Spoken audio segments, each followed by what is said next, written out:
Yeah. You mentioned air travel before. You said you expect some of the suicide bombers to bomb an airplane. I mean, that's a totally different ballgame too. I mean, it's awful enough if a suicide bomber detonates himself in the middle of, whatever. I don't even want to suggest a venue, but an airliner, obviously that's the Hmm. purpose would be to cause the airliner to crash to the ground and kill everyone on board. Do you feel that our air travel security here in the United States, I mean, TSA, kind of a joke.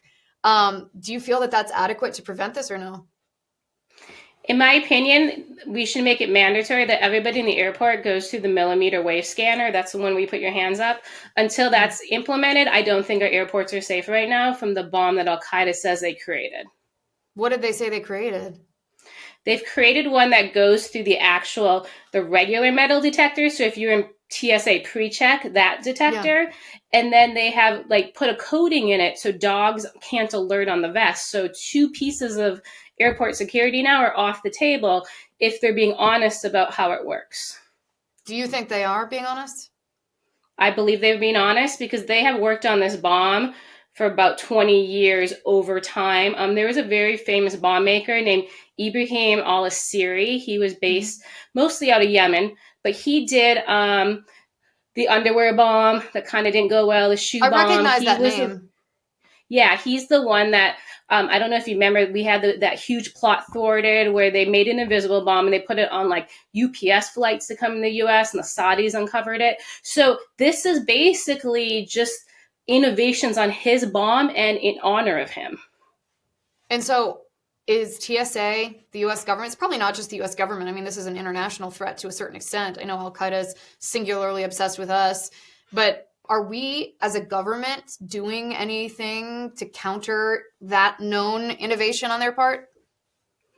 So the really interesting thing is, last December, AQAP, so Al Qaeda's Yemen branch, actually put out a video about this threat, and they even had a whole portion of the video where they taught you how to make an invisible bomb yourself. Okay, What? so it was a teaser. Well, the government immediately took it down. TSA put out some weird short alert, like, "Oh yeah." We saw this. It's just aspirational. They never provide the bomb making video to the TSA. I've checked with the federal air marshals. They didn't even know there was a video. They don't have a copy of the video. So even something like that should have been mass disseminated because it came from Al Qaeda and should have been taken serious. It was just kind of like swept under the rug. And now, since last year when the video came out, Al Qaeda's advanced behind above the bomb they showed you in that video, and now it is inside vests. At that time, it wasn't. So you're confident that it's not just psychological warfare? It's not just something they're putting out to like cause us all to feel freaked out getting on an airplane?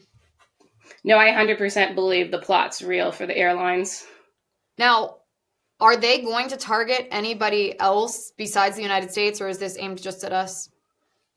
The interesting part is the plot is U.S. and Europe, and if you actually look at that video, the AQAP video, they name specific airlines.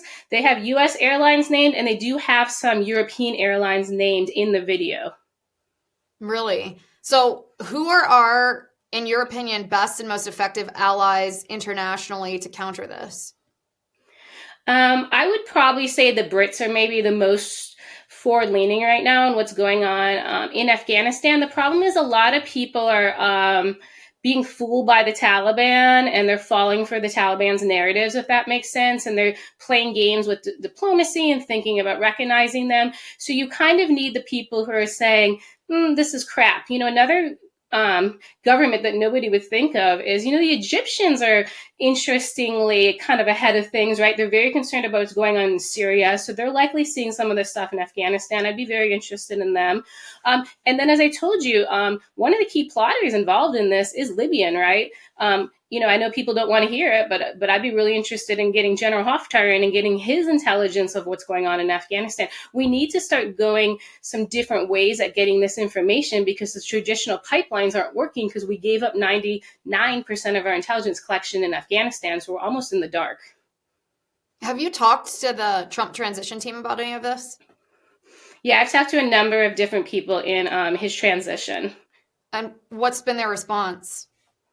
I mean, it's all been positive. I think people want to do things about the threat. You know, there's multiple pieces to the threat, as you can imagine, right? Yeah. There's these 1,000 attackers in country. There's suicide vests coming in because the suicide vests are actually professionally made. So you aren't going to make it yourself at home, if that makes sense. So there's little pieces in play and different people coming in have an interest in different pieces. So hopefully we can get some combined strategy to go after the threat here.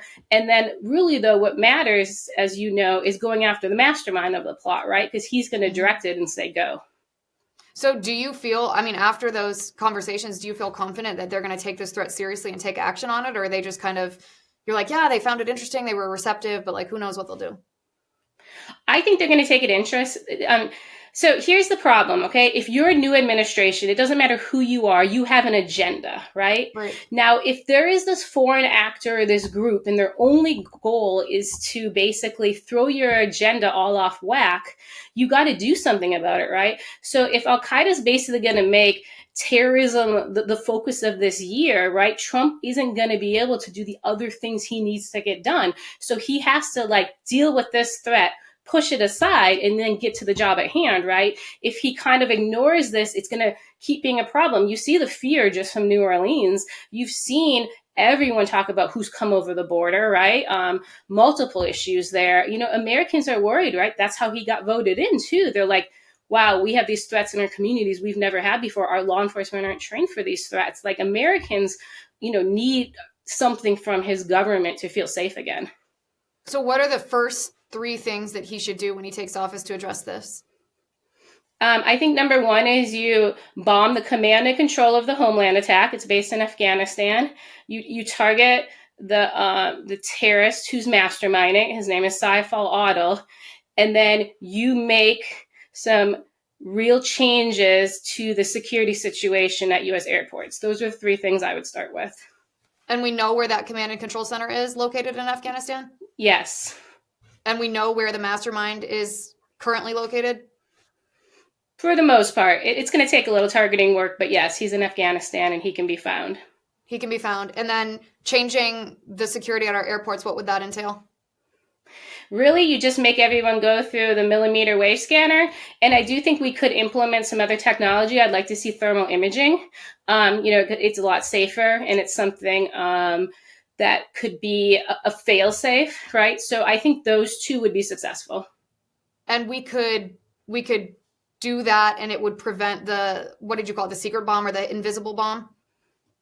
Yeah, it should be able to detect the invisible bomb, yes, if you did those two things in conjunction.